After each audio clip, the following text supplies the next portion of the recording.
High court દ્વારા જાહેર કરવામાં આવેલા પરિપત્રોને લઈને પરિપત્રની હોળી કરવામાં આવી. ફોન્ટ અને ફોર સાઇઝના પેપરના મુદ્દાને લઈને પરિપત્ર જાહેર કરવામાં આવ્યો હતો, જેને લઈને વડોદરા વકીલ મંડળ દ્વારા આ ચોક્કસ મુદ્દતની હડતાળ જાહેર કરવામાં આવી હતી.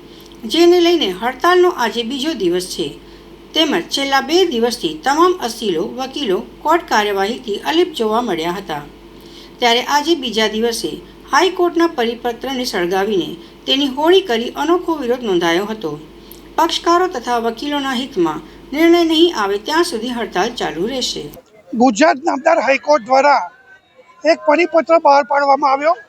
તે કંઈક ને કંઈક અંશે તમામ અસીલોને તથા જાહેર જનતાને નુકસાન છે, સાથોસાથ વકીલોને પણ નુકસાન છે. એનું પાછળનું તાત્પર્ય એક જ છે કે સૌ પ્રથમ છેલ્લા 30, 40, 50 વર્ષથી જે વકીલશ્રીઓ વકીલાત કરતા આવ્યા છે તે તેમના કોમ્પ્યુટરમાં માત્ર ને માત્ર સુલેખ કે અંકુરની લિપિથી ટાઈપ કરતા હતા અને એમાં સેવ કરતા હતા. હવે ગુજરાત નામદાર હાઈકોર્ટના જે પરિપત્ર બહાર પાડવામાં આવ્યો તેનાથી લોહિત લિપિ પ્રમાણે ટાઈપ કરીને કોર્ટમાં દાખલ કરવાનો પરિપત્ર છે, જેથી તેનું તદ્દન નુકસાન વકીલોને છે અને સાથોસાથ અસીલોને છે. એટલે અમારા ગુજરાત નામદાર હાઈકોર્ટને અમારી નમ્ર વિનંતી છે કે લોહિત પદ્ધતિ સાથે જૂના ફોન બી રાખે એવી અમારી નમ્ર વિનંતી છે.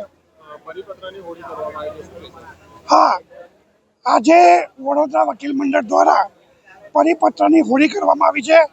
તેના પાછળનું તાત્પર્ય એક જ છે કે હજુ પરિપત્રમાં સુધારો થયો નથી. એ પરિપત્ર રદ કરવામાં આવે અને નવી પરિપત્ર સુધારા સાથે મૂકવામાં આવે એવી વિનંતી.